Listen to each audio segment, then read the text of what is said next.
आप सभी का स्वागत है मेरे एजे वाइब्स यूट्यूब चैनल में। दोस्तों, आज की क्लास में हम पढ़ेंगे क्लिफर्ड गिट्स को और विश्वास मानो ये बहुत ही मज़ेदार होने वाला है। गिट्स कहते थे कि भाई चीज़ों को सिर्फ ऊपर ऊपर से मत देखो, अंदर तक जाओ। जैसे कि होली में रंग खेलना सिर्फ रंग डालना नहीं, इसमें प्यार है, भाईचारा है, खुशी है, परंपरा है। यही गहन विवरण का कमाल है। आज हम सीखेंगे मुर्गों की लड़ाई में समाज कैसे दिखता है। दिमाग हिल जाएगा हमारा। हर जगह की अपनी संस्कृति क्यों अलग है। नेक्स्ट एग्जाम में घासू आंसर कैसे लिखे। नो बोरिंग थियरी, सब कुछ रोचक कहानियों और देसी एग्जाम्पल से मैं आपको समझाऊंगा। तो बने रहिए मेरे साथ। शुरू करते हैं क्लिफर्ड गिट्स विस्तृत और सरल व्याख्या से। तो आपको स्क्रीन पर दिख रहा होगा।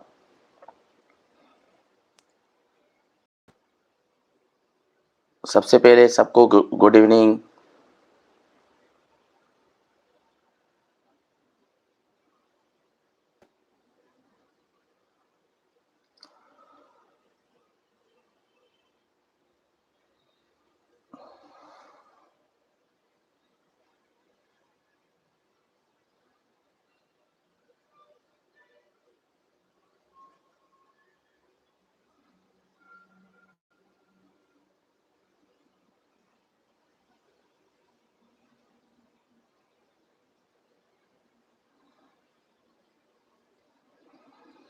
तो सबसे पहले गिट्स का परिचय और उनका महत्व देखें तो आप देख रहे हो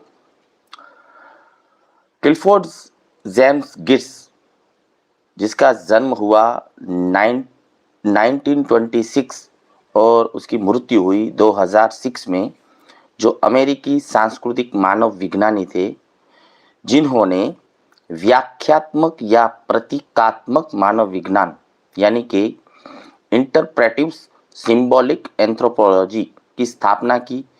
वे प्रिंसटन प्रिंसटन विश्वविद्यालय के इंस्टीट्यूट फॉर एडवांस स्टडी में प्रोफेसर थे और उनका कार्य समाजशास्त्र, मानव विज्ञान और सांस्कृतिक अध्ययन में अत्यंत प्रभावशाली रहा है।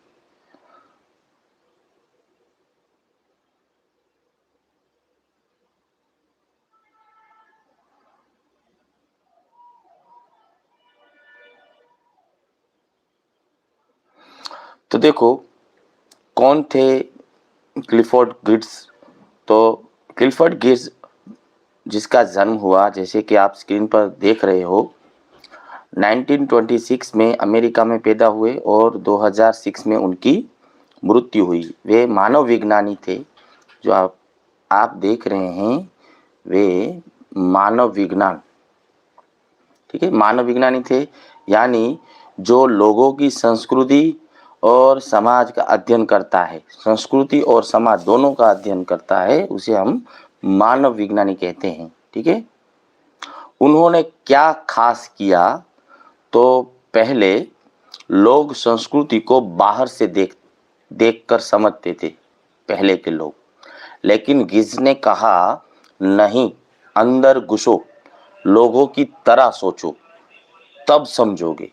उन्होंने मानव विज्ञान को विज्ञान से ज्यादा कला बना दिया, मानव विज्ञान को कला बना दिया। तो ये बहुत बड़ी बात है, मानव विज्ञान को विज्ञान से ज्यादा कला बना दिया। ठीक है। आसान उदाहरण से हम समझे तो मान लीजिए आप किसी गांव में गए, वहां रोज शाम को पेड़ के नीचे लोग इकट्ठा हो रहे हैं, वो देख रहे हैं। तो पुराने तरीके से हम सोचे तो ये लोग बेकार बैठे गपशप कर रहे हैं, ऐसा हम सोचते हैं। लेकिन गिट्स का तरीका क्या था सोचने का? वो कहते हैं कि क्यों इकट्ठा होते हैं, क्या बात करते हैं, उनके लिए इसका क्या मतलब है, यह उनके जीवन में क्या भूमिका निभाता है। इस तरह गिट्स सोच थी। और इसकी प्रमुख किताबें हम देखें तो आप स्क्रीन पर देख रहे हो, जो एग्ज़ाम में बहुत बार पूछी गई है, वो मोस्ट इम्पोर्टेंट किताब है। इसकी सबसे महत्वपूर्ण कृति है द इंटरप्रिटेशन ऑफ कल्चर। ये है, ये मोस्ट आईएमपी है, ठीक है। और अन्य महत्वपूर्ण रचनाओं को देखें तो एग्रीकल्चरल इन्वोल्यूशन, और फिर है इस्लाम ऑब्जर्व, फिर नेगा लोकल नॉलेज। ये सब उनकी फेमस रचनाएं हैं, प्रमुख रचनाएं हैं, ठीक है। जो आपको जो किताबें दिख रही है, द इंटरप्रिटेशन ऑफ कल्चर, ये उनकी सबसे महत्वपूर्ण किताब है। इसी में गहन विवरण की अवधारणा दी थी, गहन विवरण। अन्य किताबें जो आप देख रहे हैं, एग्रीकल्चर इन्वोल्यूशन जो खेती के बारे में है, और इस्लाम ऑब्जर्व जो इस्लाम धर्म का अध्ययन किया था उसके बारे में है, और नेगारा जो बाली के राज्य व्यवस्था पर लिखी गई थी, ठीक है। फिर आगे हम देखें संस्कृति की अवधारणा।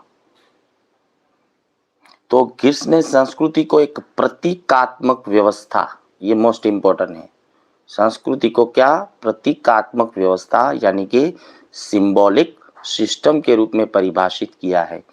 उनके अनुसार संस्कृति अर्थों का जाल, याद रखना ये मोस्ट इम्पोर्टेंट है, संस्कृति अर्थों का जाल है जिसमें मनुष्य स्वयं बुनता है।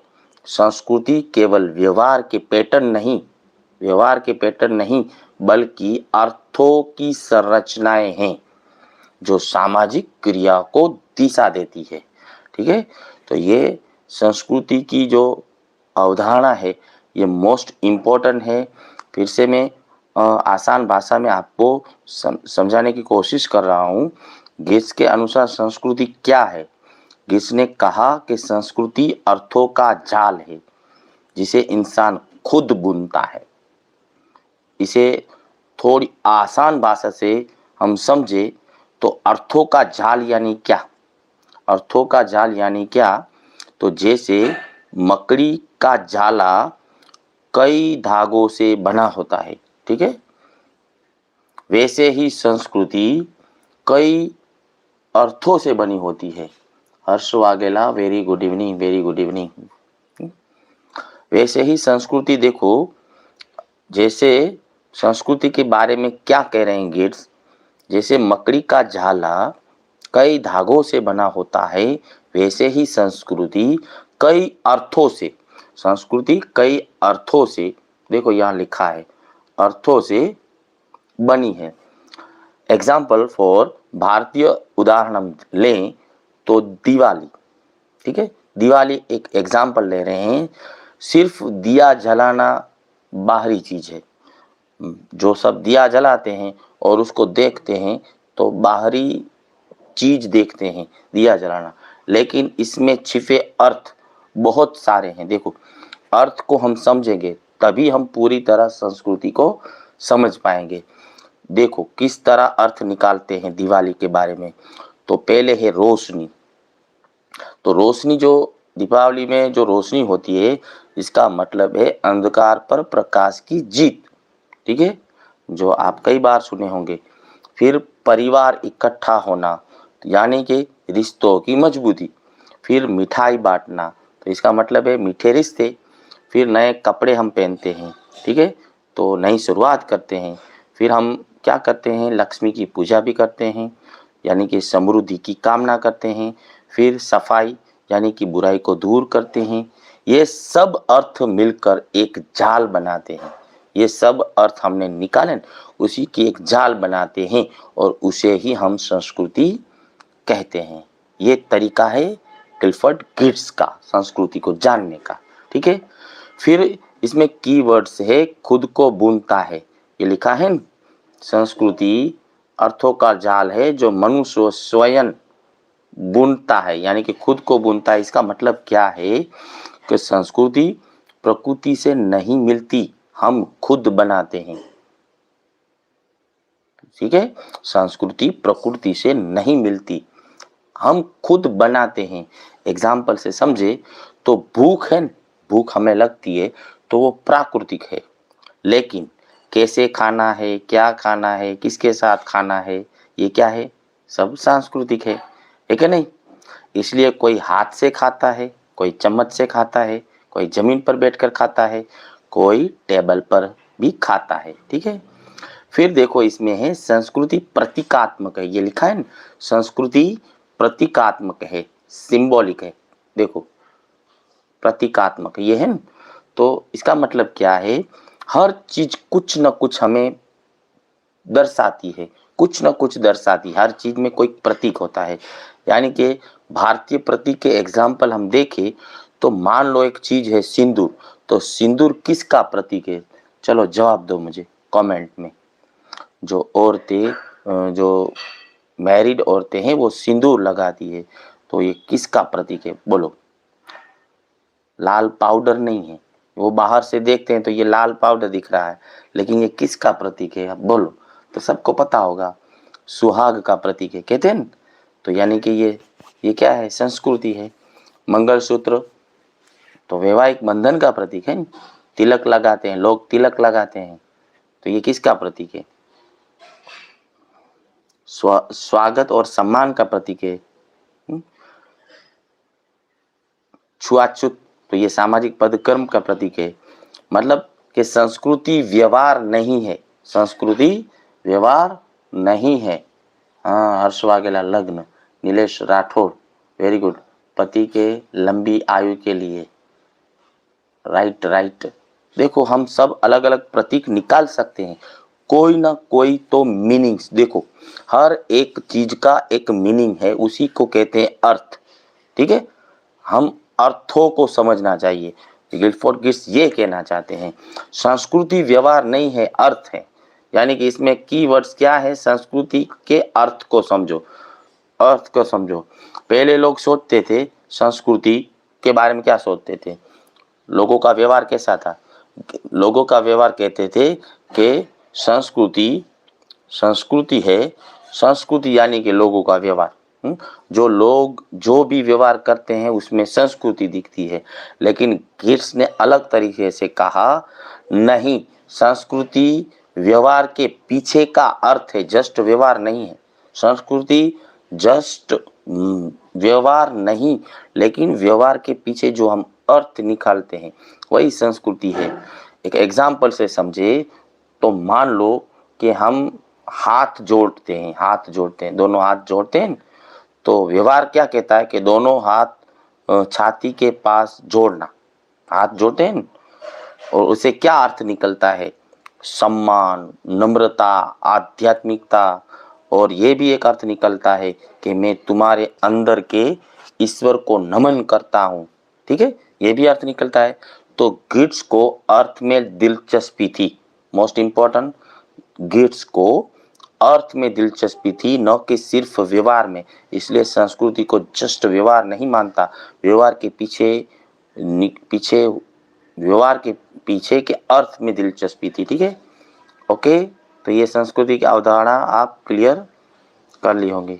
ठीक है, अब देखो मेन जो थिक डिस्क्रिप्शन, बहुत बार पूछा गया ये ख्याल, ये कंसेप्ट मोस्ट इम्पोर्टेंट है, आप अच्छी तरह से समझे, टिके रहे लास्ट तक। गहन विवरण मोस्ट इम्पोर्टेंट, नेट में जीसेट में पूछा जाता है। तो देखो ये क्या है ख्याल, गिट्स की सबसे प्रसिद्ध अवधारणा है। देखो गहन विवरण का अर्थ है किसी सामाजिक क्रिया या व्यवहार का केवल बाहरी वर्णन नहीं, देखो ये लिखा है केवल बाहरी वर्णन नहीं, बल्कि उसके पीछे के अर्थ को, संदर्भों को और प्रतीकों का गहन व्याख्या करना। बिल्कुल इजी है, कोई भी हम चीज देखते हैं तो उसको बाहर से मत देखो, उसके पीछे जो अर्थ है, रेफरेंस है, प्रतीक है, सभी की व्याख्या करना, उसी को कहते हैं गहन विवरण, उसी को कहते हैं गहन विवरण। उदाहरण के लिए आँख का झुकना केवल एक शारीरिक क्रिया नहीं है। आँख का झुकना केवल एक शारीरिक क्रिया नहीं है, बल्कि ये एक संकेत है, मजाक भी है, षड्यंत्र का भी हिस्सा भी हो सकता है। मान लो कि आँख का झुकना या पकना, ये लिखा है ना, कोई आँख झपकाना कहते हैं ना, सॉरी झुकना नहीं लेकिन झपकाना, आप आँख झपकाते हैं ना, तो आँख झपकाना एक शारीरिक क्रिया नहीं है। कोई आदमी आँख झपकाता है तो एक शारीरिक क्रिया नहीं, उसके बहुत सारे संकेत निकलेंगे। ठीक है, ये एक संकेत भी हो सकते हैं, यानी कि कोई इशारा भी हो सकता है, कोई मजाक से भी आँख झपका सकता है, कोई षड्यंत्र का हिस्सा भी हो सकता है।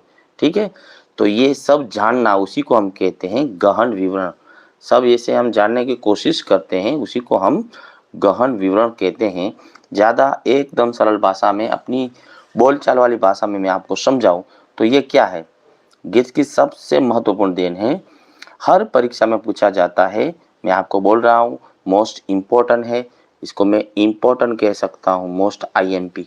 ठीक है, तो सरल भाषा में हम समझें, अगर किसी चीज को इतनी गहराई से समझना कि उसके अर्थ, संदर्भ और महत्व साफ हो जाए, कोई भी चीज हो उसको इतनी गहराई तक आप समझो कि सब क्लियर हो जाए, उसके अर्थ क्लियर हो जाए, उसका महत्व, उसका संदर्भ, ये सब साफ हो जाए। ठीक है, तो उसी को हम क्या कहेंगे, गहन विवरण। और उसमें एक पतला और मोटा विवरण होता है। देखो अगली स्लाइड में इसके बारे में ज़्यादा डिटेल में है, तो देखो ये लिखा है पतली और मोटी व्याख्या में अंतर।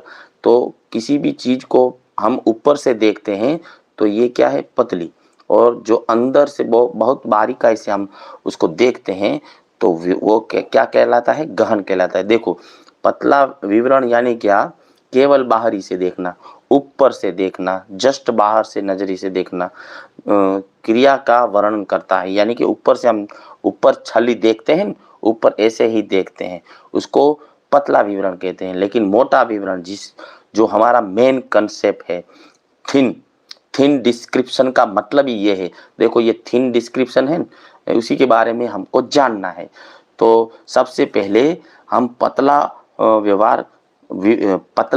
विवरण किसे कहेंगे, जो थिन थिन और थिक, देखो इसमें दोनों में डिफरेंस है। थिन, पतला यानी कि थिन, जो ऊपर से देखते हैं, सतही बाहरी वर्णन करते हैं, उसी को हम क्या कहते हैं, थिन विवरण कहते हैं। सिर्फ यह बताता है कि क्या दिख रहा है, जस्ट पतला विवरण क्या दिखाता है, ये बताता है कि क्या दिख रहा है, कोई गहराई नहीं है। अब देखो मोटा दूसरा है, जो मोटा विवरण किसको कहते हैं, इसको देखो आप, इसके बारे में समझे। जो मेन कंसेप्ट है थिक, ठीक है, थिक डिस्क्रिप्शन यानी क्या, ये लिखा है इंग्लिश में, तो गहरा और विस्तृत वर्णन। थिक डिस्क्रिप्शन मीन्स गहरा और विस्तृत वर्णन, क्यों, कैसे, क्या मतलब सब बताता है, उसी को हम गहन कहते हैं। संदर्भ और अर्थ समझाता है, ये थिक डिस्क्रिप्शन है, संदर्भ और अर्थ समझाता है। और ये गिट्स का प्रसिद्ध उदाहरण है, जो लिखा ना, आगे लिखा था आगे वाली स्लाइड में, आंख मारना। प्रसिद्ध एग्जाम्पल कौन सा था, आंख मारना। अब पतला विवरण से हम देखें आंख मारना, देखो एग्जाम्पल में यहाँ लिख लेता हूं, गिट्स का एग्जाम्पल, आंख मारना या झपकाना, जो भी आप कहो, आंख मारना या आंख झपकाना।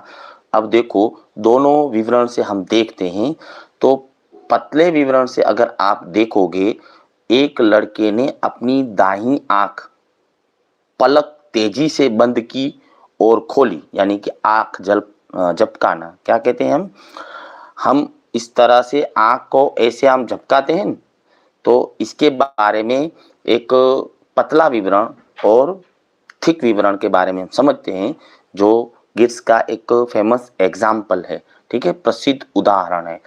तो नॉर्मल तरीके से देखें, ऊपर से देखें, पतले विवरण से देखें तो एक लड़के ने अपनी दाहिनी आंख की पलक तेजी से बंद की और तेजी से खोली, बंद या तेज बंद खोली, तेजी से बंद की और खोली, यानी कि आंख को झपकाई।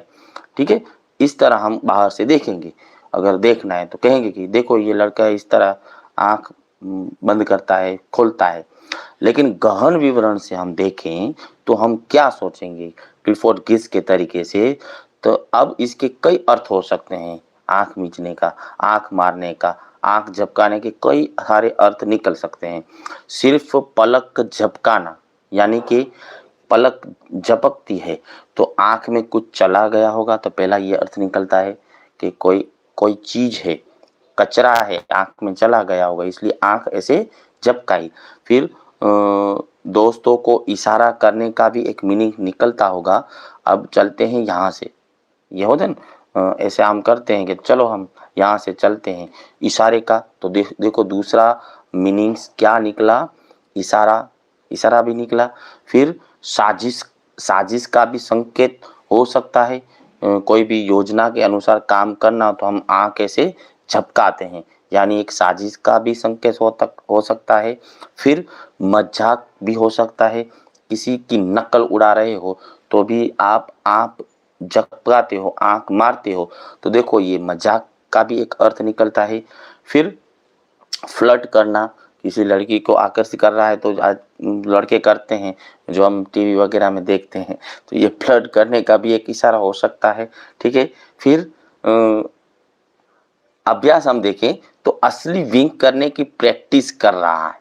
कोई ऐसा भी हो रहा है कि कोई ऐसा स्टडी कर रहा हो, आंख झपकाने की स्टडी कर रहा हो, ऐसा भी हो सकता है। तो ये एक ही शारीरिक क्रिया है। देखो शारीरिक क्रिया एक ही है, लेकिन उसके बहुत सारे जो अलग अलग अर्थ हमको देखने मिले, तो इसी को हम क्या कहेंगे, गहन विवरण। क्या कहेंगे इसको, इसी को हम गहन विवरण कहेंगे। ठीक है, और गहन विवरण का विवरण कौन सा अर्थ सही है और क्यों है, ये उसे जानने की कोशिश करेंगे हम। ठीक है, तो और भारतीय उदाहरण से हम समझे तो कोई सिर हिलाना है, सिर हिलाता है ना, ऐसे सिर हिलाना, तो पतला विवरण क्या है, ऐसा कोई सिर हिलाता है ना, पतला विवरण इससे क्या निकलेगा कि आदमी ने अपना सिर बाएं दाएं हिलाया, बाएं दाएं हिलाया, सिर हिलाया। और गहन विवरण क्या होगा, क्या क्या इससे हम अर्थ निकाल सकते हैं, सिर हिलाने का गहन विवरण क्या निकाल सकते हैं। तो पहला देखो, अलग अलग प्रदेश में ये अलग अलग अर्थ निकलता है। पहला रेफरेंस निकला दक्षिण भारत में, दक्षिण भारत से संदर्भ क्या है, दक्षिण भारत में सिर हिलाने का मतलब है हाँ का मत, हाँ, सिर हिलाना मतलब ऐसे हिलाते हैं, उसे कहते हैं हाँ। दक्षिण भारत में ये सकारात्मक संकेत है और संस्कृति में गहरा जुड़ाव है। ठीक है, अब देखो संदर्भ 2, उत्तर भारत में, अगर उत्तर भारत में लोग सिर हिलाते हैं तो उसे कहते हैं नहीं या शायद। नहीं उसका मतलब क्या है, नहीं और शायद, यानी कि नकारात्मक या संदेह वाला संकेत है। ठीक है, अब देखो संदर्भ 3, मंदिर में अगर भक्त है वो सिर हिलाता है तो भक्ति में लीन है, ऐसे ऐसे हिलाता है ना, यानी कि वो भक्ति में लीन है, इसलिए वो सिर हिला रहा है, भगवान के आगे समर्पण है, आध्यात्मिक अनुभव कर रहा है। ठीक है, अब देखो संदर्भ 4, संदर्भ 4, मान लो कि वो संगीत सुनते सुनते ऐसे ऐसे हम सिर हिलाते हैं ना, ठीक है, तो संगीत में सुनते हुए सिर हिला रहा है तो उसको, उसका क्या मीनिंग निकलेगा, तो उसको बहुत मजा आ रहा है, वो गाना अच्छा लग रहा है, यानी कि ताल में डूब गया है, इसका मीनिंग ये निकल रहा है। देखो देखो कितने सारे अर्थ निकलते हैं।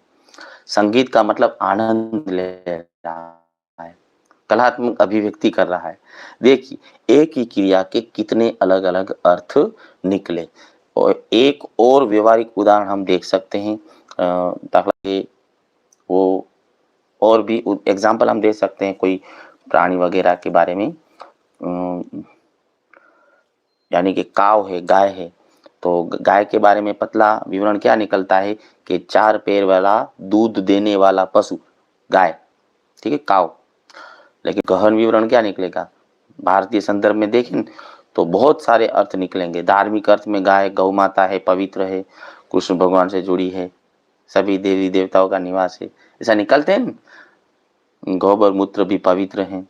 सामाजिक अर्थ क्या निकलता है गाय का, गाय की रक्षा करना, ठीक है, गौशाला पुण्य का काम है। और आर्थिक अर्थ क्या निकलता है गाय का, दूध दही घी देती है, यानी कि आवक हो, आमदनी हो जाएगी, खेती में भी मदद करेगी, ठीक है, गरीबों की पूंजी है। और उसका राजनीतिक भी अर्थ निकलता है, चुनाव के मुद्दों में भी होता है, ठीक है।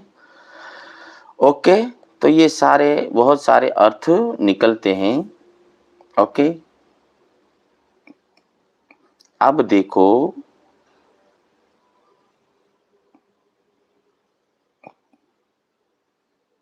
गहन विवरण है वो क्यों जरूरी है, ये भी हमको समझना जरूरी है कि ये गहन विवरण, हम किसी चीज के बारे में बहुत सारे अर्थ संदर्भ निकालते हैं, ये क्यों है।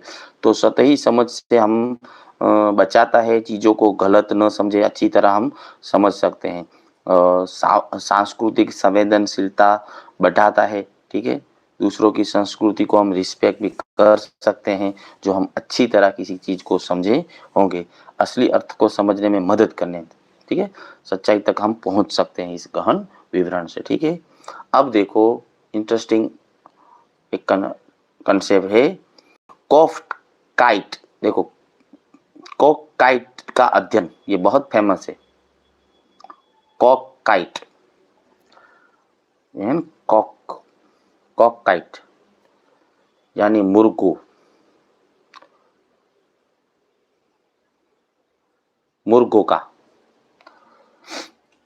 मुर्गों की लड़ाई का अध्ययन, कॉक फाइट, क्या है, कॉक फाइट, मुर्गों की लड़ाई।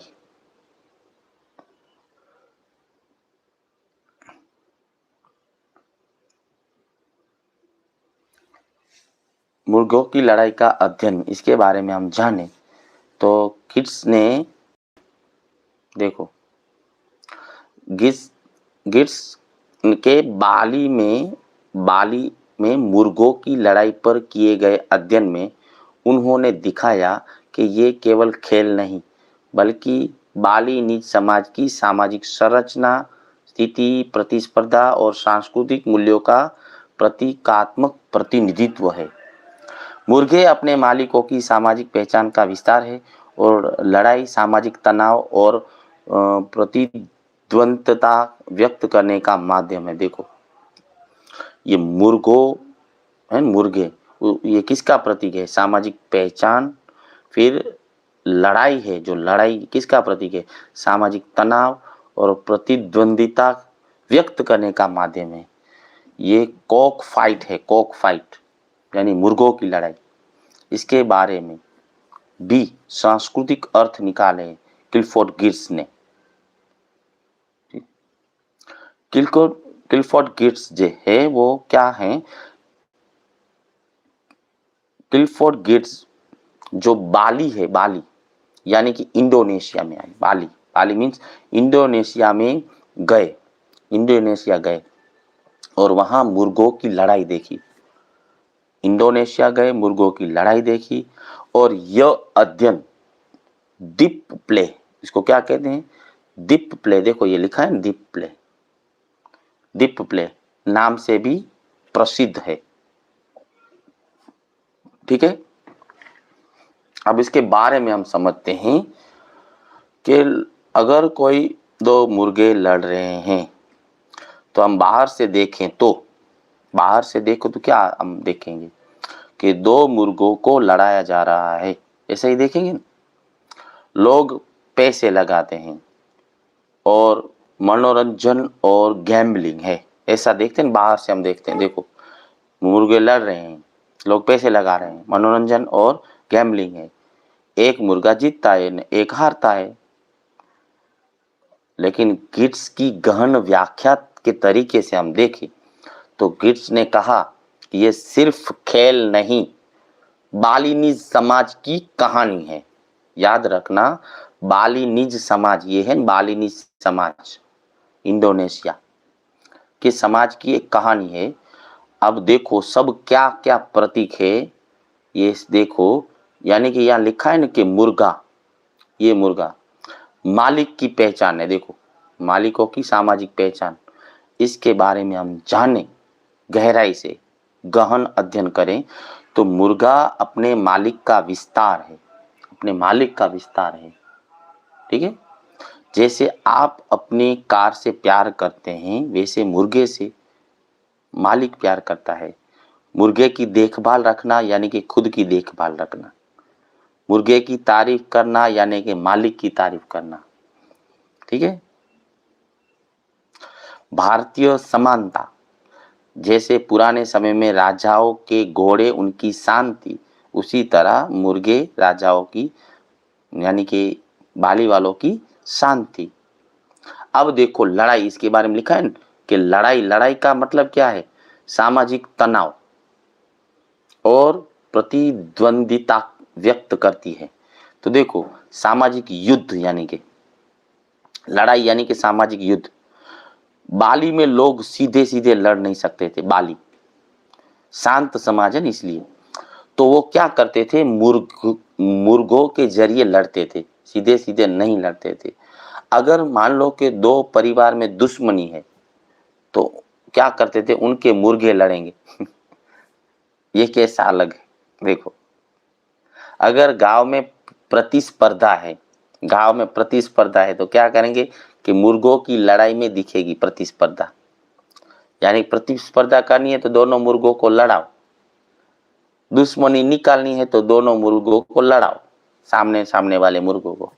ठीक है, अगर कोई किसी को नीचा दिखाना चाहता है तो ऐसे डायरेक्टली नीचा नहीं दिखाएगा, दोनों पक्ष के मुर्गों को लड़ाओ, मुर्गों से हरवा देगा। ठीक है, तो खुद अपने आप नीचा दिख जाएगा, जिसका मुर्गा हार जाएगा वो नीचा दिख जाएगा। देखो अब देखो इसमें है सामाजिक स्थिति। सामाजिक स्थिति क्या मिलती है, तो सट्टेबाजी यानी कि सामाजिक स्थिति, वो सट्टा लगाते हैं मुर्गे में, जो शरत लगाते हैं सट्टा, तो वो उसी का मीनिंग से सामाजिक स्थिति। देखो ज्यादा पैसा लगाना, इसका मीनिंग है ज्यादा इज्जत का सवाल। जो ज्यादा पैसा लगाएगा मुर्गे में, ज्यादा इज्जत का सवाल है। छोटी रकम होगी तो मतलब उसका कम महत्व होगा, अगर छोटी रकम होगी। लोग अपने रिश्तेदारों के मुर्गे पर पैसा लगाते हैं।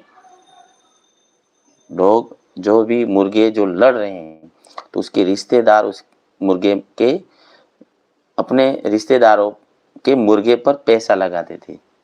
अब देखो जीत और हार, यानी कि ये जीत और हार क्या था, संकेत सामाजिक संदेश था। क्या था? जीत और हार। मुर्गा अगर जीत जाता कि हार जाता तो ये सामाजिक संदेश था, सामाजिक संदेश था। क्या था देखो, जीतना, या अगर कोई जीतता है, किसी का मुर्गा जीतता है, जीतना यानी कि मालिक की इज्जत बढ़ गई। जिसका भी मुर्गा जीत जाएगा उसकी इज्जत बढ़ जाती है।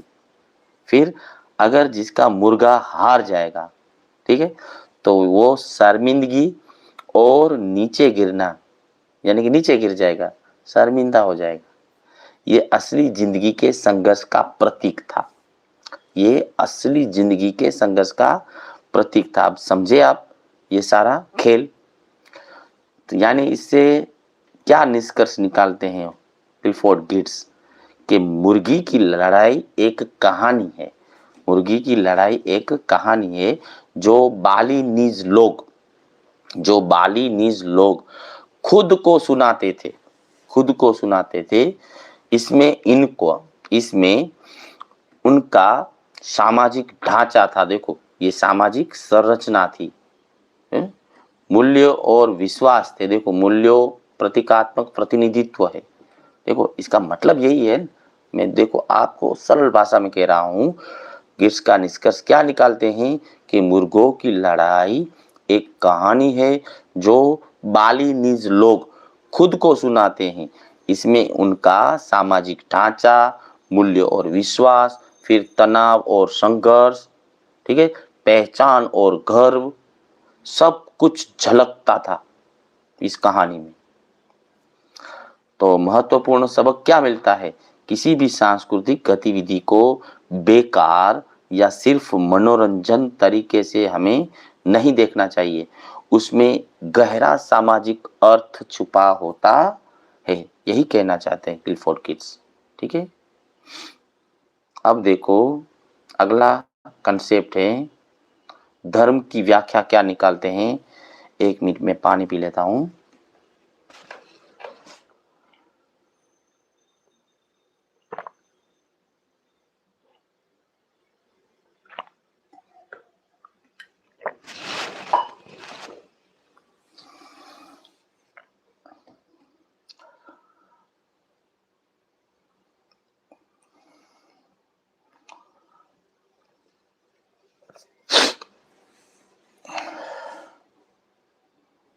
वेरी गुड इवनिंग सबको भी, वेरी गुड इवनिंग। ओके, देखो धर्म की व्याख्या, गिट्स ने धर्म को एक सांस्कृतिक प्रणाली के रूप में देखा है। देखो, धर्म को एक सांस्कृतिक प्रणाली के रूप में देखा जो प्रतीकों की व्यवस्था स्थापित करता है। धर्म भी प्रतीकों की व्यवस्था स्थापित करता है, यानी कि धर्म शक्तिशाली, व्यापक और दीर्घकालिक मनोदशाओं और प्रेरणाओं को उत्पन्न करता है। फिर यह अस्तित्व के सामान्य क्रम की अवधारणाएं तैयार करता है और इन अवधारणा को वास्तविकता का आभास भी देता है। ठीक है, अब इस सारे मामले को हम अच्छी भाषा में, अपनी सरल भाषा में समझे। ये टफ हिंदी के शब्द है तो इसको सरल भाषा में हम समझे। गिट्स के अनुसार धर्म क्या है, आप अच्छी तरह समझो। गिट्स ने क्या कहा कि धर्म प्रतीकों की एक व्यवस्था है। देखो, प्रतीकों की एक व्यवस्था है, सांस्कृतिक प्रणाली है। देखो, प्रतीकों की व्यवस्था, ये आपको दिख रहा है, प्रतीकों की एक व्यवस्था। इस शब्द को हम पकड़ें। धर्म के 3 मुख्य काम हैं। देखो लिखा है, भावनाएं और प्रेरणाएं पैदा करना। पहली क्या है, धर्म के भावना और प्रेरणा को पैदा करना, ये पहला काम। धर्म लोगों में खास तरह की भावनाएं लगाता है ना। देखो एग्जाम्पल से समझे तो धर्म है, उसमें बहुत सारी भावनाएं होती है। दाखिला तरीके मंदिर में, तो मंदिर में शांति, भक्ति, श्रद्धा, ये सब भावना होती है। मस्जिद में नमाज, अनुशासन, समर्पण, विनम्रता, ये सब होते हैं। अगर गुरुद्वार में जाएं तो लंगर, गुरुद्वार में लंगर है, यानी कि समानता, सेवा, भाईचारा। चर्च में प्रार्थना है तो प्रार्थना का मतलब है क्षमा, प्रेम, आशा, ये सब देखो भावनाएं हैं। तो ये भावनाएं रोजमर्रा की जिंदगी में नहीं मिलती, धर्म इन्हें पैदा करता है। भावनाएं रोजमर्रा की जिंदगी में नहीं मिलती, धर्म इन्हें पैदा करता है। फिर धर्म हमें प्रेरणा भी देता है, प्रेरणा भी देता है। देखो ये प्रेरणाओं, ये रहा ये टॉपिक। देखो प्रेरणाओं, प्रेरणाओं को उत्पन्न करता है। तो प्रेरणा क्या देता है, धर्म लोगों को कुछ ना कुछ करने की प्रेरणा देता है। क्या क्या प्रेरणा देता है, यानी कि दान करना, सच बोलना, दूसरों की मदद करना, बुराई से दूर करना, दूर रहना, ये सब। ठीक है, यानी कि दुनिया को समझने का तरीका देना, ये भी है, दुनिया को समझने का तरीका देना। देखो दुनिया को समझने का तरीका देना, धर्म हमें बताता है कि दुनिया कैसे काम करती है। देखो हिंदू धर्म में क्या दुनिया का तरीका सिखाता है, कर्म का सिद्धांत। कर्म का सिद्धांत है, जो करोगे वही भोगोगे। फिर पुनः जन्म, यानी कि फिर से जन्म लेना। फिर मोक्ष, यानी जन्म मृत्यु के चक्र से मुक्ति माना। ये बताता है कि अच्छे बुरे का फल क्यों मिलता है, यही धर्म हम बताता है। इस तरह इस्लाम धर्म में भी है, अल्लाह की मर्जी, यानी कि सब कुछ अल्लाह ही तय करता है। और कयामत का दिन तो मतलब अंतिम न्याय होगा। फिर जन्नत जहन्नम, यानी कि अच्छे बुरे कर्मों का हिसाब होगा। ये सब है। ठीक है, यानी कि धर्म हर सवाल का जवाब देने की कोशिश करता है। ठीक है, हम यहाँ क्यों हैं और दुख क्यों है, मौत के बाद क्या होगा, सही गलत क्या है, यही हमें धर्म सिखा रहा है। ठीक है। फिर जीवन को अर्थ देने का काम भी धर्म करता है।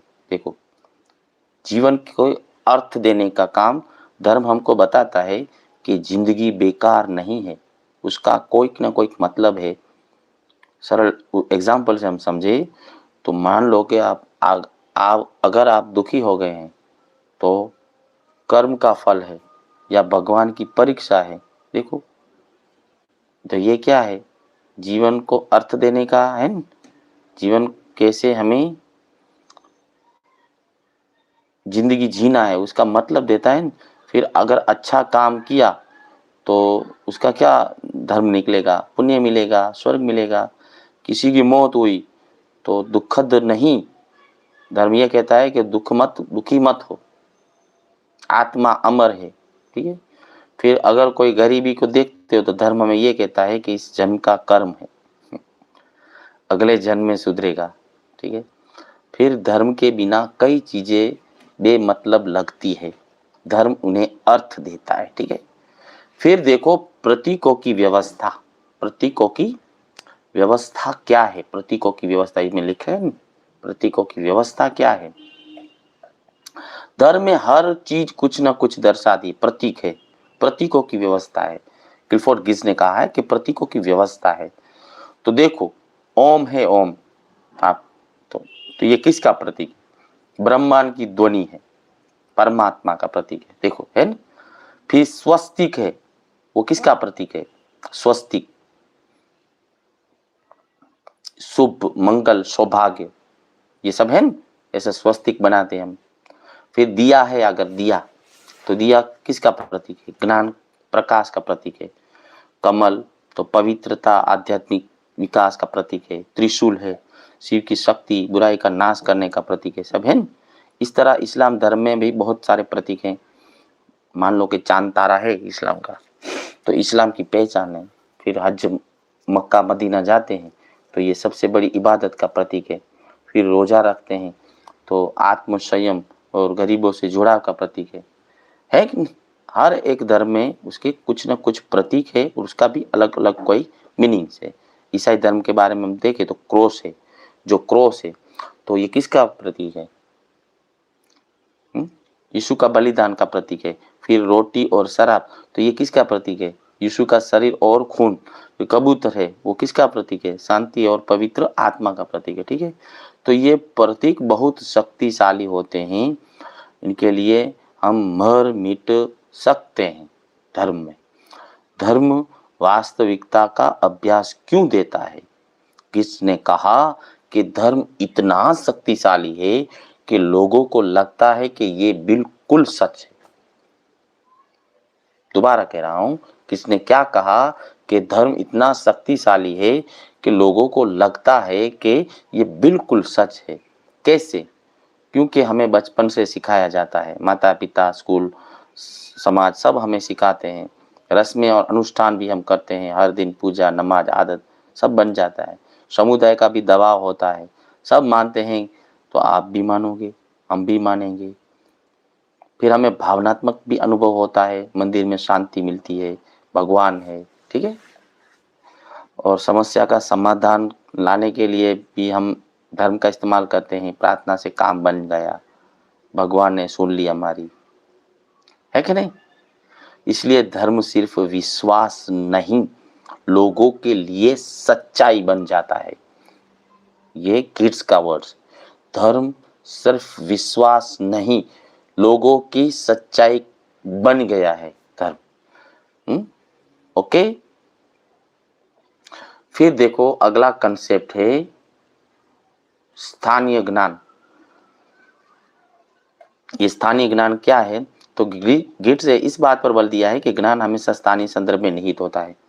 ज्ञान है वो स्थानीय संदर्भ में निहित होता है।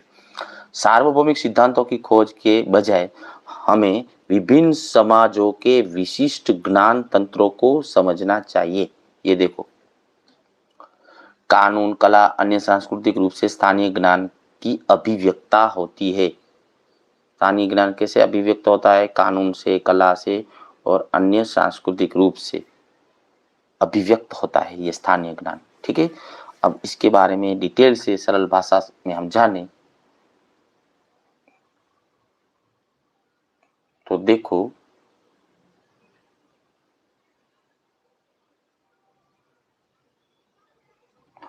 तो गिट्स का कहना है, गिट्स का क्या कहना है कि हर समाज का अपना ज्ञान होता है, हर समाज का अपना ज्ञान होता है जो वहां लोगों के लिए सही है। कोई एक सार्वभौमिक ज्ञान नहीं है जो हर जगह लागू हो, ये कहना है। ठीक है, गिट्स का क्या कहना है कि हर समाज का अपना ज्ञान होता है जो वहां के लोगों के लिए सही है। ठीक है, और कोई सार्वभौमिक ज्ञान नहीं है जो हर जगह लागू हो। ठीक है, देखिए विस्तार से हम समझे तो पश्चिमी सोच हम देखें, देखो इसमें लिखा है सार्वभौमिक सिद्धांतों की खोज नहीं है, विभिन्न समाजों के विशिष्ट ज्ञान, विभिन्न समाजों को विशिष्ट ज्ञान तंत्रों को समझना चाहिए। आप देखो विभिन्न समाजों को हम देखते हैं, क्या अलग अलग अर्थ निकलता है। तो पहले हम पश्चिमी समाज में जाएं तो पश्चिमी सोच क्या है कि विज्ञान सबके लिए एक जैसा है। पश्चिमी सोच, सही गलत हर जगह एक जैसा। आधुनिक ज्ञान यानी कि सच्चा ज्ञान, पश्चिमी लोग ऐसा सोचते हैं। पुराने और स्थानीय ज्ञान यानी कि पिछड़े, पुराने और स्थानीय ज्ञान कैसे हैं? पिछड़े हैं, पीछे हैं, यानी कि ये पश्चिमी सोच है। देखो अब देखो गिट्स की सोच सही है। देखो किस तरह हर समाज में अपने अनुभव से ज्ञान बनाया है, हर समाज, इसमें लिखा है हर समाज हमेशा सार्वभौमिक सिद्धांतों की खोज के बजाय हमें विभिन्न समाज, ये लिखा है विभिन्न समाज। देखो तो गिट्स भी यही कहता है कि वह ज्ञान उनके लिए सही और उपयोगी है। गिट्स क्या कहते हैं कि हर समाज ने अपने अनुभव से ज्ञान बनाया है और वह ज्ञान उनके लिए सही और उपयोगी है। एक समाज का ज्ञान दूसरे पर थोपा नहीं जा सकता, सभी का अलग अलग है, यानी कि स्थानीय ज्ञान को सम्मान मिलना चाहिए। एग्जाम्पल से हम समझे तो चिकित्सा ज्ञान के बारे में हम देखें तो देखो चिकित्सा ज्ञान, आधुनिक चिकित्सा बीमारी, तो जीवाणु या वायरस बीमारी है तो बीमारी का क्या रीजन देगा? आधुनिक चिकित्सा। अगर बीमारी हो गई तो वो कहेंगे आधुनिक चिकित्सा कि वायरस हो गया है। और इलाज के बारे में क्या कहेंगे आधुनिक लोग? आधुनिक चिकित्सा तो कि दवाई लो, ऑपरेशन करवाओ। और आज के समय में आधुनिक है डॉक्टर, डॉक्टर विशेषज्ञ है, यानी कि डॉक्टर जो कहेंगे वो सही। लेकिन अगर आयुर्वेद, आयुर्वेद यानी कि भारतीय स्थानीय ज्ञान क्या कहता है? अब देखो आयुर्वेद किस तरह देखता है, तो बीमारी है तो उसकी वजह क्या ढूंढेगा कि आयुर्वेद ये ढूंढेगा कि दोषों है, यानी कि वात पित्त कफ की वजह से बीमार हुआ है, इसके असंतुलन है। इसलिए तो इलाज में क्या देगा आयुर्वेद? इलाज में क्या देगा? जड़ी बूटी देगा, योग करने का कहेंगे, खान पान में ध्यान रखने के कहेंगे। और वैद्य यानी कि समग्र स्वास्थ्य देखता है, डॉक्टर नहीं है। आयुर्वेद में क्या है? वैद्य है। देखो दोनों में डिफरेंस है। आधुनिक चिकित्सा में बीमारी का कारण वायरस और इलाज के लिए दवाइयाँ और इलाज करने के लिए डॉक्टर हैं। लेकिन आयुर्वेद में बीमारी का कारण वात पित्त और कफ, इलाज के लिए जड़ी बूटी, योग या खान पान। ठीक है, और डॉक्टर की जगह वैद्य है। तो कौन सही, आधुनिक चिकित्सा या वैद्य? आयुर्वेद सही के आधुनिक, कौन सही? तो दोनों अपनी जगह सही है। आयुर्वेद हजारों साल से लोगों को ठीक कर रहा है तो ये भी सही है। ठीक है, फिर हम एक खेती की ज्ञान के बारे में हम देखें तो देखो आधुनिक खेती, तो आधुनिक खेती किस तरह होती है, रासायनिक खाद से डाले जाते हैं, कीटनाशक होते हैं, फिर ट्रैक्टर और मशीनें होती है, एक फसल है।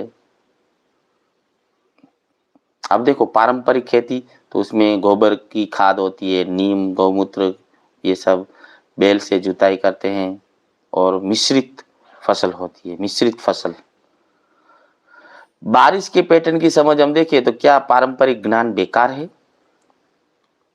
बिल्कुल नहीं, यह पर्यावरण के अनुकूल है, सदियों से परखा हुआ है, स्थानीय परिस्थितियों के लिए भी परफेक्ट है, ठीक है, और टिकाऊ भी है, किसानों ने पीढ़ियों में विकसित किया है, ठीक है, यानी कि ये परंपरागत। असली समस्या क्या है कि आधुनिक खेती ने स्थानीय ज्ञान को पिछड़ा बताकर खत्म कर दिया, ये असली ज्ञान है। यानी कि स्थानीय ज्ञान है वो गलत नहीं है, किसका कहने का मतलब है कि आधुनिक खेती की वजह से जो स्थानीय परंपरागत खेती थी वो पीछे चली गई है, पिछड़ा बताकर खत्म कर दिया है। नतीजा क्या हुआ कि मिट्टी खराब हुई, पानी प्रदूषित हुआ, किसान कर्जदार बन गया, पुराने बीजों की किस्में लुप्त हो गई। क्यों? क्योंकि ये आधुनिक खेती आई। मौसम के ज्ञान का अगर हम एग्जाम्पल दें, मौसम के ज्ञान वैज्ञानिक तरीके से हम मौसम का ज्ञान देखेंगे तो सैटेलाइट देखेंगे, रडार देखेंगे, कंप्यूटर मॉडल देखेंगे, तापमान दबाव की गणना करेंगे। लेकिन भारतीय किसान का तरीका मौसम का कैसा होगा? चींटियों की चाल देखना, हवा की दिशा और गंध देखना, पेड़ों पत्ते पलटना, ये सब देखना, पक्षियों का व्यवहार देखना, बादलों का रंग और आकार देखना। क्या यह अंधविश्वास है? नहीं, ये अंधविश्वास नहीं है। ये क्या है? यह सदियों के अवलोकन से बना हुआ ज्ञान है, लोकल नॉलेज है। ये क्या है? Local knowledge. कई बार ये मौसम विभाग से ज्यादा सटीक भी हो सकता है क्योंकि यही स्थानीय है, ठीक है, ओके। फिर देखो ये कानून लिखा है ना, कानून, कानून और न्याय, ये देखो ये कानून, कानून और न्याय सांस्कृतिक स्थानीय ज्ञान अभिव्यक्त होता है, कानून में भी अभिव्यक्त होता है। तो कानून और न्याय में कैसे अभिव्यक्त होता है? देखो पश्चिमी कानून क्या है? पश्चिमी कानून में लिखित नियम होते हैं, कोर्ट होती है, जज वकील, सजा मिले तो जेल या जुर्माना। और भारतीय पंचायत व्यवस्था में पहले क्या था? गांव में बुजुर्ग लोग ही निर्णय लेते थे, सामाजिक संबंधों का महत्व भी था। सजा में क्या मिलता था? समाज से बहिष्कार किया जाता, तड़ीपार किया जाता, और मिलाप और समझौते पर ज्यादा हम जोर देते थे। तो कौन बेहतर है, ये अदालत वाला, ये कायदा कानून, या हमारा पंचायत? कौन बेहतर? दोनों अपनी जगह काम करते थे। गांव में पंचायत जल्दी और सस्ता न्याय देते थे, कहते हैं। शहर में कोर्ट जरूरी है, शहर में, लेकिन पंचायत सामाजिक रिश्तों को बनाए रखती थी, ठीक है, ये बड़ी बात थी, ओके। तो ये सब में सांस्कृतिक ज्ञान है, जो स्थानीय ज्ञान है वो अभिव्यक्त होता था, ठीक है, ओके। अब देखते हैं अगला कंसेप्ट, सामान्य ज्ञान। स्थानीय ज्ञान हमने देख लिया, अब सामान्य ज्ञान क्या है? देखो सामान्य ज्ञान, कॉमन सेंस जिसको कहते हैं, इसको भी अच्छी तरह हम समझते हैं। सामान्य ज्ञान तो किसने सामान्य ज्ञान को एक सांस्कृतिक प्रणाली के रूप में विश्लेषित किया है। उनके अनुसार जिसे हम सामान्य ज्ञान कहते हैं वे सार्वभौमिक नहीं बल्कि सांस्कृतिक रूप से विशिष्ट है, ठीक है। प्रत्येक समाज अपनी सामान्य ज्ञान की प्रणाली होती है जो स्वाभाविक और स्पष्ट लगती है, ठीक है। गिब्स का चौंकाने वाला विचार था ये। गिब्स ने कहा कि जिसे हम सामान्य ज्ञान कॉमन सेंस कहते हैं वह भी सांस्कृतिक है। देखो तो ये चौंकाने वाला विचार था ये गिब्स का। क्या कहते हैं, फिर से मैं आपको कह रहा हूँ, गिट्स कह रहे हैं कि सामान्य ज्ञान या कॉमन सेंस जिसे हम कहते हैं, तो वे भी एक सांस्कृतिक है।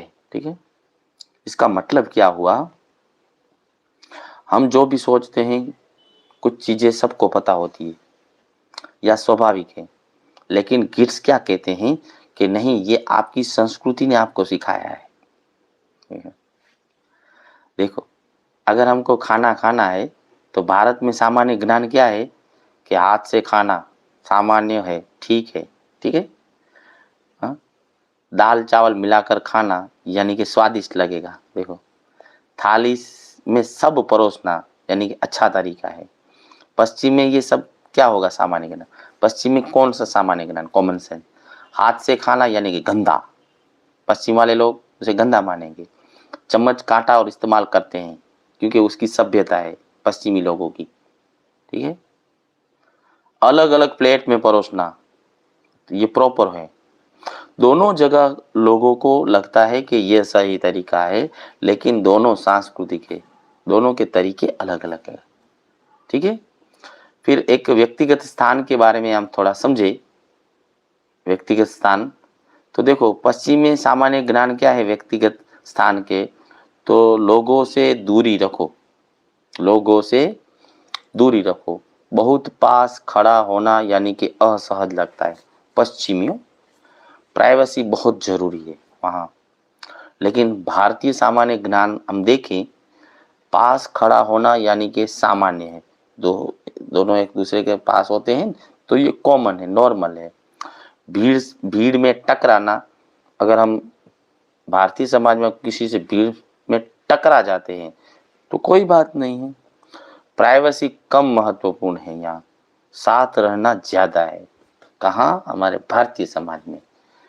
तो एक मेट्रो का एग्जाम्पल मैं आपको दूं, तो विदेशी लोग सोचेंगे कि ये लोग इतना क्यों चिपक रहे हैं। विदेशी लोग क्या सोचेंगे, ये इतना लोग क्यों चिपक रहे हैं। लेकिन भारतीय लोग क्या सोचेंगे कि सब जा रहे हैं, सामान्य बात है। देखो, अब देखो, बच्चों की परवरिश के बारे में सामान्य ज्ञान देखें तो पश्चिमी लोग हैं, उसमें देखो बच्चों को इंडिपेंडेंट बनाने की कोशिश करेंगे, इंडिपेंडेंट बनाने की कोशिश करेंगे। 18 साल में घर से अलग हो जाता है पश्चिमी में, अपने निर्णय खुद लेता है।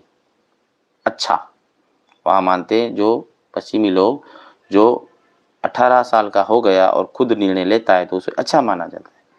और अब भारतीय नजरिए से सामान्य ज्ञान देखें तो बच्चे को परिवार से जोड़े रखो पहले,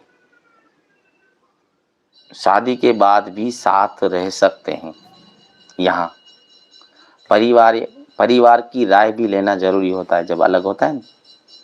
तो सम्मान, दोनों जगह माता पिता सोचते हैं कि वे सही कर रहे हैं, लेकिन दोनों अलग अलग सांस्कृतिक ज्ञान है। देखो, पश्चिम में एक लड़का 18 साल का हो गया तो अलग रहता है तो उसे अच्छा माना जाता है, और हमारे भारत में 18 साल के बाद भी साथ रह रहा है तो उसे भी अच्छा माना जाता है। ये देखो, दोनों के अलग अलग सांस्कृतिक ज्ञान है। फिर विवाह के बारे में हम देखें तो भारत में सामान्य ज्ञान विवाह के बारे में क्या है, तो हम समझाते हैं कि हमारे यहाँ अरेंज मैरिज होता है, उसे हम सामान्य कहते हैं, सुरक्षित कहते हैं। और इसे परिवार के लोग ये अरेंज मैरिज परिवार चुनते हैं, यानी कि ज़्यादा समझदारी है मैरिज में, परिवार चुने। फिर जल्दी शादी, यानी कि कितने, तो 25 से 30 की एज में शादी हो जाती है, यानी कि ये सही उम्र है। और पश्चिमी सामान्य ज्ञान क्या है, तो अरेंज मैरिज नहीं, अजीब माना जाता है पश्चिमी समाज में, पुराना माना जाता है पश्चिमी समाज में। खुद चुनते हैं, यानी कि लड़का लड़की खुद चुनते हैं और 30-35 की उम्र में चुनते हैं, ये ठीक है। एग्जाम्पल देखें तो बुजुर्गों के साथ व्यवहार, हम एक देखें तो बुजुर्गों के साथ व्यवहार के बारे में सामान्य ज्ञान देखो पश्चिम और हमारे भारत में क्या है? तो भारतीय में सामान्य ज्ञान है बुजुर्गों के बारे में, तो बड़ों के पैर छूते हैं, यानी कि सम्मान देते हैं। थैंक यू सब लाइक कर रहे हैं, थैंक यू वेरी मच। बड़े को पैर छूना यानी कि सम्मान देना, तो ये हमारे बुजुर्गों का सम्मान है। तुम आपका फर्क है, यानी कि जरूरी है। हम बड़े को देखते हैं तो उसे आप कहते हैं, तुम नहीं कहते हैं। बड़ों की बात हम मानते हैं, तो ये अच्छा है। लेकिन पश्चिमी सामान्य ज्ञान क्या है बड़ों के बारे में? देखो, पैर छूना तो उसे अजीब लगेगा, पश्चिमी लोगों को क्या लगेगा? हर्ष वाघेला, वेरी गुड। पैर छूते हैं तो उसे अजीब लगेगा। सबको फर्स्ट नेम से बुलाना होता है, यानी कि जो भी नाम होता है, और अपनी राय रखना उसको अधिकार होता है। तो किड्स का मुख्य पॉइंट ऑफ क्या है? पॉइंट क्या है किड्स का समझाने का? मुख्य बिंदु क्या है? तो सामान्य ज्ञान स्वाभाविक नहीं है, वो क्या है? सांस्कृतिक है। किड्स ये कहते हैं कि सामान्य ज्ञान भी सांस्कृतिक है। जो आपको ऑब्वियस लगता है वो दूसरी संस्कृति में बिल्कुल अलग हो सकता है। ठीक है, ये क्यों महत्वपूर्ण है ये भी समझाना है। तो गलतफहमी से बचाता है, दूसरों को गलत न समझे। सांस्कृतिक संवेदनशीलता, विविधता को रिस्पेक्ट करे। अपनी संस्कृति को समझना क्या सच में नेचुरल है? वैश्विक दुनिया में भी जरूरी है अलग अलग लोगों के साथ काम करना, यानी कि पश्चिम में और पूर्व में दोनों में सामान्य ज्ञान अलग अलग है। ठीक है, दोनों की संस्कृति है। ओके, अब देखो व्यक्ति, देखो इंडोनेशिया और मोरक्को के कार्य, ये भी बहुत ही बार इसके बारे में प्रश्न पूछा गया है। गिट्स ने इंडोनेशिया यानी कि विशेषकर जावा और बाली, देखो जावा और बाली, मोरक्को में व्यापक फील्ड वर्क किया।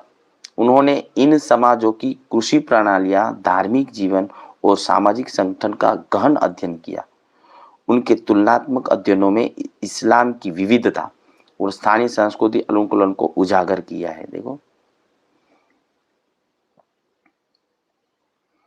तो इसके बारे में हम जानते हैं। इंडोनेशिया,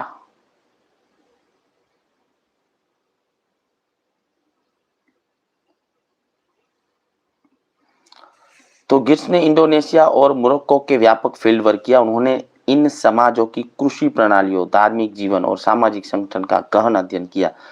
तो 2-3 पॉइंट हम एक साथ लेते हैं। अगली स्लाइड हम देखते हैं। व्यक्ति और आत्म की अवधारणा, ये दोनों एक साथ हैं। ठीक है, राज्य और सत्ता का सिद्धांत, ये 3 पॉइंट हैं, इसके बारे में हम देखते हैं। व्यक्ति और आत्म की अवधारणा क्या है? तो गिट्स ने तर्क दिया कि व्यक्ति या आत्म की अवधारणा सार्वभौमिक नहीं बल्कि सांस्कृतिक रूप से निर्मित है। पश्चिमी व्यक्तिवाद की अवधारणा अन्य समाजों में नहीं पाई जाती, और इसमें क्या है? जावा, बाली और मोरक्को, ये है इस व्यक्तित्व की बिल्कुल भिन्न धारणाएं हैं। तो इसके बारे में भी जानेंगे। आत्म की अवधारणा सार्वभौमिक नहीं बल्कि सांस्कृतिक रूप से निर्मित है। ठीक है, फिर ये 3 के बारे में जानेंगे, जावा, बाली और मोरक्को। फिर इसमें राज्य और सत्ता का सिद्धांत, जिसने बाली के निगारा राज्य के अध्ययन दिखाया कि राजनीति सत्ता केवल आर्थिक या सैन्य शक्ति पर आधारित नहीं होती। बाली में राज्य के एक थिएटर स्टेट था जहां धार्मिक समारोह और प्रतीकात्मक प्रदर्शन सत्ता के केंद्रीय तत्व थे। राज्य वास्तविकता का प्रतिबिंब नहीं बल्कि एक प्रतीकात्मक निर्माण था। ये तीनों को एक साथ हम समझते हैं। ठीक है, तीनों स्लाइड का। तो सबसे पहले व्यक्ति और आत्म की अवधारणा, तो ये क्या है? जिसका एक क्रांतिकारी विचार था। व्यक्ति और आत्मा का अवधारणा का मतलब क्या है? गिट्स ने कहा मैं कौन हूं। गिट्स ने क्या कहा? मैं कौन हूं?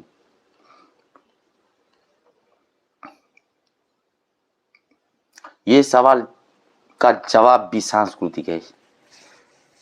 ये सवाल का जवाब भी सांस्कृतिक है।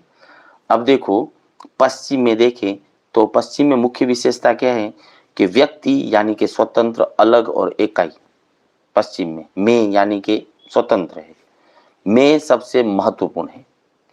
अपनी पहचान, अपने सपने यानी कि मैं, और व्यक्तित्व, उपलब्धि, सक्सेस।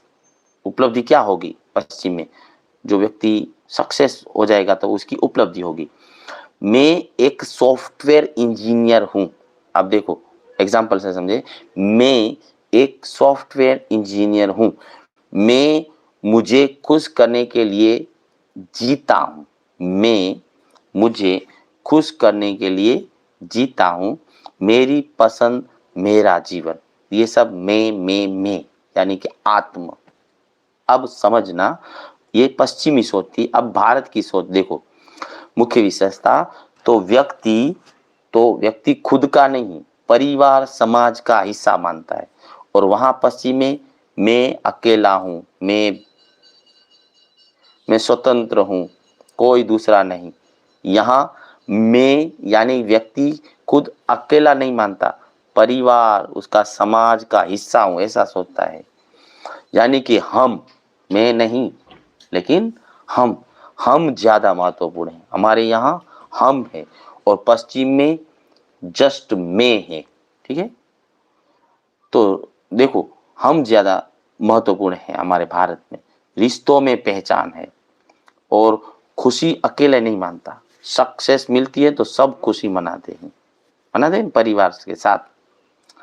अब देखो एग्जाम्पल से समझे तो मैं रमेश का बेटा हूं, मैं अपने परिवार के लिए जीता हूं। देखो कैसी सोच है, मैं रमेश का बेटा हूं, मैं परिवार के लिए जीता हूं। पश्चिमी लोग क्या कहते थे, मैं अपने लिए जीता हूं, मेरा जीवन है, मेरी लाइफ है, ऐसा सोचते हैं। देखो उसी की संस्कृति है, उस तरह सोचते हैं। हमारी भारतीय संस्कृति तो हम इस तरह सोचते हैं। ठीक है, तो ये मैं है, मैं के बारे में आत्म की अवधारणा दी है इसने। और सभी संस्कृतियों में एक ही तरह की नहीं है, अलग अलग है, सार्वभौमिक नहीं है, सभी जगह अलग अलग होती है आत्म की अवधारणा। ठीक है, और मैं परिवार के लिए जीता हूं, ये भारतीय व्यक्ति कह रहा है, मैं कह रहा है। और परिवार की खुशी मेरी खुशी है, ऐसा सोच रहा है। देखो अब दूसरे विस्तार से हम तुलना करें, करियर का निर्णय अगर लेना हो, हमारे करियर का निर्णय, तो पश्चिम में क्या है कि मुझे क्या पसंद है, मैं क्या बनना चाहता हूँ। पश्चिमी लोग क्या सोचेंगे, जो पश्चिम में मुझे क्या पसंद है, मैं क्या बनना चाहता हूँ, माता पिता सजेस्ट कर सकते हैं, फोर्स नहीं। सजेस्ट कर सकते हैं, फोर्स नहीं। भारत हो तो परिवार क्या चाहता है, घर की इज्जत क्या है, इंजीनियर या डॉक्टर बनो, परिवार का सपना है। ठीक है, और शादी के निर्णय के बारे में हम सोचें तो पश्चिम में शादी के निर्णय, मुझे कौन पसंद है, मैं किसका साथ खुश रहूंगा, परिवार की राय सिर्फ सुझाव है। वहाँ परिवार का डिसीजन नहीं, परिवार की राय एक सुझाव है। यानी भारत में अगर हो तो शादी के बारे में भारत में अगर हो तो परिवार को कौन पसंद है, कौन परिवार में फिट होगा, परिवार की राय बहुत महत्वपूर्ण है यहाँ भारत में। देखो है कि नहीं। अब हम देखें बाली, जावा और मोरक्को में व्यक्तित्व की बिल्कुल भिन्न भावना है। देखो ये है, ये तो बाली में देखो, जिसने बाली का गहरा अध्ययन किया, बाली में व्यक्ति का नाम भी स्थिति से तय होता है। पहला बच्चा तो यानी कि वायन, दूसरा बच्चा तो मेड, तीसरा तो न्योमन, चौथा तो केटुट। तो ये व्यक्तिगत पहचान नहीं, सामाजिक स्थिति ज्यादा महत्वपूर्ण है यहाँ। और सामाजिक भूमिका यानी कि पहचान, आप किसी जाति से हैं, आपका परिवार कौन सा है, आप समाज में कहाँ हैं, ये पहचान बनाता है, न कि आप क्या सोचते हैं। कहाँ, बाली में। ठीक है, अब देखो मोरक्को में सेल्फ क्या है, मोरक्को में में क्या है, किसने मोरक्को का भी अध्ययन किया। यहाँ व्यक्ति संबंधों का जाल है, यहाँ व्यक्ति खुद का नहीं, संबंधों का जाल है। आप अकेले कुछ नहीं है मोरक्को में, आपके रिश्ते आपको परिभाषित करते हैं वहां पे, किसका भाई, किसका चाचा, किस कबीले से, इस तरह आपको मोरक्को में जानेंगे। यानी कि मैं का अस्तित्व तो नहीं है यहाँ। फिर जावा में, तो जावा में देखो दो स्तर की पहचान है, एक बातिन यानी कि अंदर असली भावनाएं, निजी विचार छिपा कर रखा जाता है। फिर एक है बाहर यानी कि सामाजिक व्यवहार शांत नियंत्रित, ये दिखाया जाता है कि जावानीज लोग अपने असली नहीं दिखाते, समाज में हार्मोनी बनाए रखना ज्यादा जरूरी होता है वहां। ठीक है, समझे आप।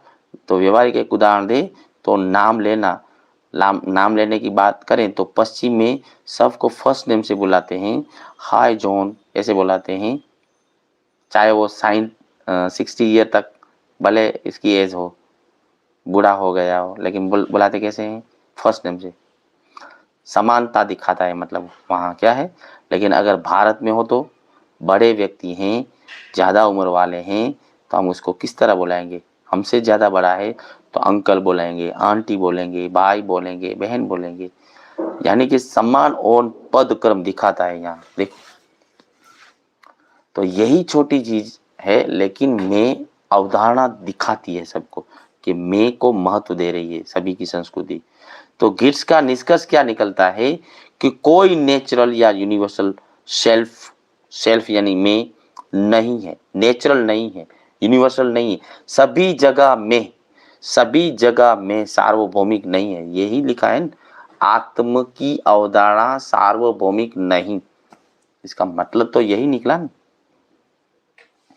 पश्चिम सोचता है स्वतंत्र व्यक्ति कॉमन है, स्वतंत्र व्यक्ति यानी सामान्य, लेकिन यह सिर्फ पश्चिमी विचार है। दुनिया के ज्यादा हिस्सों में व्यक्ति समूह का हिस्सा है, लेकिन पश्चिमी सोच में क्या है, वो खुद अकेला है। ठीक है, अब देखो राज्य और सत्ता, इसके बारे में हम जाने तो राज्य और सत्ता के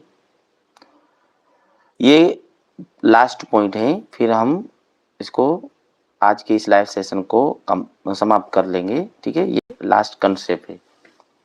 तो राज्य और सत्ता का सिद्धांत क्या है, बहुत इंटरेस्टिंग है, अच्छी तरह आप समझना। गिट्स ने बाली के नेगारा राज्य के, देखो बाली के नेगारा राज्य के अध्ययन में दिखाया कि राजनीतिक सत्ता केवल आर्थिक या सैन्य शक्ति पर आधारित नहीं है। देखो आर्थिक और सैन्य शक्ति पर आधारित नहीं होती। बाली में राज्य के एक थिएटर स्टेट था, जहां धार्मिक समारोह, प्रतीकात्मक प्रदर्शन सत्ता के केंद्रीय तत्व थे। यानी कि जो भी धार्मिक समारोह होते थे और प्रतीकात्मक प्रदर्शन होते थे, वो सत्ता के केंद्रीय तत्व थे।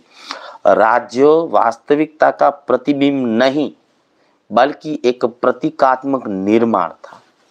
अब इसको सारे कंसेप्ट को अच्छी तरह सरल भाषा में हम समझते हैं। एक मिनट को पानी पी लेता हूं।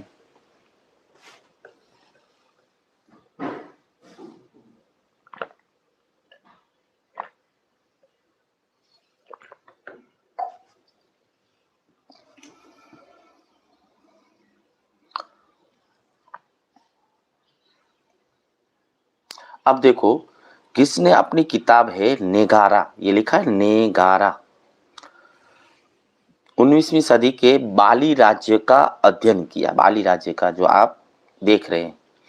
और उसकी सामान्य सोच क्या थी कि पहले के लोग क्या सोचते थे, पहले के लोग ये सोचते थे कि राज्य की शक्ति किस पर डिपेंडेबल होती है, सैन्य बल और पैसा, ये लिखा है आर्थिक और सैन्य शक्ति।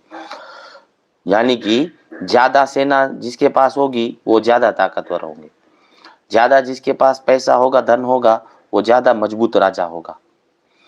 युद्ध जीतना यानी कि सफल राजा कहलाता था, जो युद्ध ज्यादा जीतता था वो सफल राजा। लेकिन अभी देखो गिट्स की नई सोच क्या है।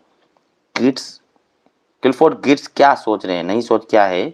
गिट्स ने कहा कि बाली में राज्य एक नाटक की तरह था। देखो थिएटर स्टेट यहाँ लिखा है ना, देखो आप इस कीवर्ड्स को पकड़ो। राज्य एक थिएटर स्टेट था, यानी कि किसने कहा कि बाली में राज्य एक थिएटर की तरह था।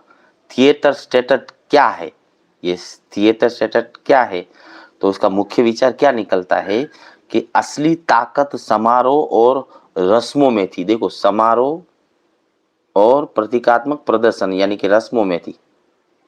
ठीक, अब देखो राज्य इक्वल किसके बराबर, तो राज्य एक बड़ा रिलीजियस परफॉर्मेंस यानी कि प्रतीकात्मक प्रदर्शन था। राज्य मतलब एक बड़ा प्रतीकात्मक रिलीजियस धार्मिक समारोह समारोह था, धार्मिक समारोह था। और राजा, तो उसमें राजा एक मुख्य अभिनेता था। देखो किस तरह थिएटर स्टेटर का मीनिंग्स दिया है क्लिफोर्ड गिब्स ने। ये सोचो, आप सोचो कि राज्य है उसको क्या माना, एक बड़ा रिलीजियस परफॉर्मेंस। राज्य को क्या माना, एक बड़ा रिलीजियस धार्मिक समारोह माना। फिर राजा को क्या माना, मुख्य अभिनेता माना, एक्टर। फिर जनता को क्या माना, दर्शक और सहभागी, दर्शक और सहभागी। अब विस्तार से सारे कंसेप्ट को समझो। तो ये धार्मिक समारोह है, ये लिखा है धार्मिक समारोह, इसको समझे हम विस्तार से।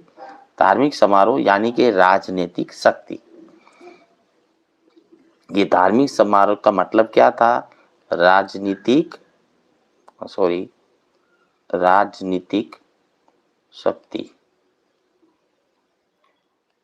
धार्मिक समारोह का मतलब था राजनीतिक शक्ति। देखो किस तरह, तो बाली के राजा बड़े बड़े धार्मिक समारोह करते थे।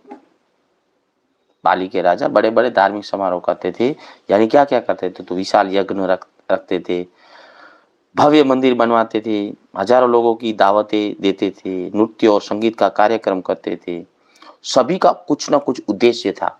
उद्देश्य क्या था, दिखाना कि राजा कितना पावरफुल और ब्रह्मांडी व्यवस्था का केंद्र है, जो देवताओं से जुड़ा है। और जो राज दरबार था, राज दरबार यानी कि राज दरबार जो था ना, वो मंच था। मंच किसका मंच, थिएटर स्टेट का मंच, राज दरबार राज दरबार था ना, दरबार राज दरबार यानी कि क्या था, मंच था, स्टेज था, स्टेज। ठीक है, राजा दरबार एक थिएटर था। और जो दरबार था ना, यानी कि इसका मतलब क्या था, राज दरबार एक क्या था, थिएटर था। और उसमें जो राजा था वो केंद्र में था। ठीक है, और दरबारी जो थे ना, वो क्या थे, सहायक कलाकार थे। सहायक दरबारी, जो राज दरबार में बैठे दरबारी, वो क्या थे, सहायक कलाकार। तो हर चीज का प्रतीकात्मक निकलता है, हर चीज का, हर गेस्चर का अर्थ भी निकलता है।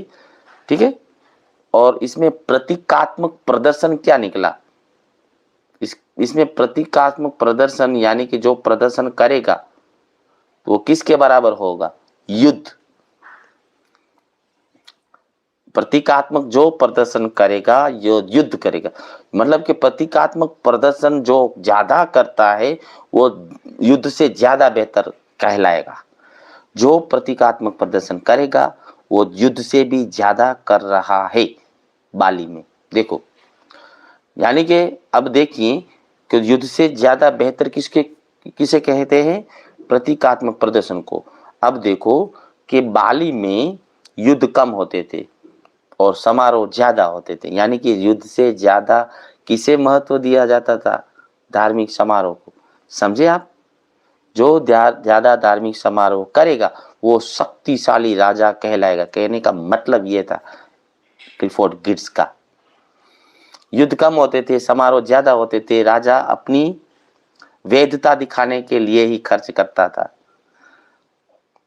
एग्जाम्पल देखे, भारत के उदाहरण से तुलना करें तो प्राचीन भारत के जो राजा थे न, अश्वमेव यज्ञ करवाते थे, अश्वमेव यज्ञ, यानी कि राजा घोड़ा छोड़ता था, जहां जहां जाए वो राजा का क्षेत्र, फिर विशाल यज्ञ होता था, हजारों ब्राह्मण दान भोज करते थे। और उसका उद्देश्य क्या था? सिर्फ धार्मिक नहीं, राजनीतिक शक्ति दिखाना था। मैं सबसे बड़ा राजा हूं, यह संदेश देना था। और दूसरा राजसूय यज्ञ, राजसूय यज्ञ कहते थे। राजा बनने के लिए किया जाता था क्या?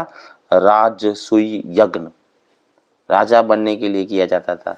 बहुत ही खर्चीला था, सब राजाओं को बुलाना पड़ता था।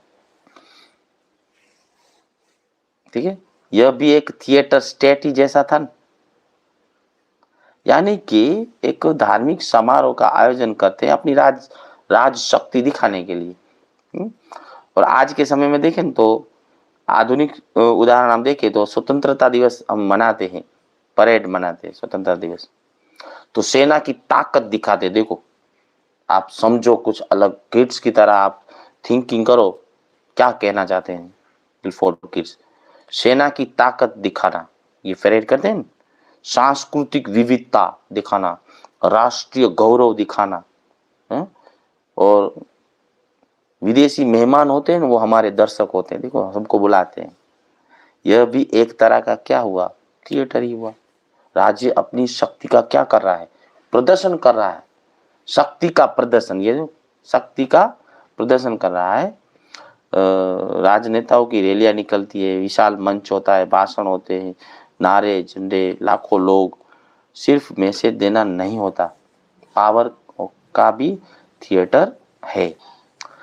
तो गिट्स का मुख्य तर्क ये निकलता है, ये सब हम गिट्स के नजरिए से देखते हैं। गिट्स एग्जाम्पल जो दे रहे हैं इस तरह के हैं। गिट्स का मुख्य तर्क क्या निकलता है कि राज्य सिर्फ शक्ति का संगठन नहीं, बल्कि प्रतीकात्मक व्यवस्था भी है। राज्य क्या है? सिर्फ शक्ति का संगठन नहीं, प्रतीकात्मक व्यवस्था भी है। राज्य को समझने के लिए हमें सेना गिनना काफ़ी नहीं है, जीडीपी देखना काफ़ी नहीं है, रिचुअल्स सिंबल्स देखो इसके, लोग राज्य को कैसे देखते हैं यह देखो। ओके, तो ये सब ख्याल था राज्य और सत्ता का सिद्धांत। ठीक है, तो आज के दिन के लिए इतना ही काफ़ी है। आज जितने भी लाइव सेशन में जुड़े सबको थैंक यू वेरी मच। आपको ये सेशन कैसा लगा एक बार ज़रूर कमेंट करिएगा। जब भी आप देखो, अभी जो लाइव जुड़े हैं वो, और अपलोड करने के बाद जो भी देखो, अपने रिव्यू है वो ज़रूर देना, कैसा आपको ये पढ़ाने का तरीका मेरा लग रहा है। प्लीज़ आप ज़रूर कमेंट करना, ज़्यादा से ज़्यादा शेयर करना। मैं सिर्फ और सिर्फ आपको हेल्प करने के लिए ही ये लाइव सेशन रखता हूँ, टाइम निकाल कर। कई सारे ऐसे बच्चे हैं जो मान लो कि किसी को टॉपिक नहीं मिल रहा या कोई पेड चैनल से नहीं जुड़े हैं, तो मुझे ऐसा लगा कि थोड़ा सा नॉलेज मेरे को है तो वो मैं नॉलेज आपको शेयर करूं। ठीक है, तो आपकी भी ये फर्ज बनती है कि आप भी इस चैनल को ज़्यादा से ज़्यादा शेयर करें। ज़रूरतमंद मेरे पहले तो आप ये भी कमेंट करें कि मेरे पढ़ाने का ढंग कैसा है, तरीका कैसा है, पद्धति कैसी है, आपको समझ में आ रहा है कि नहीं आ रहा है, सब कुछ आप कमेंट में लिखना। तो ये सेशन में यहीं समाप्त करता हूँ। Thank you very much.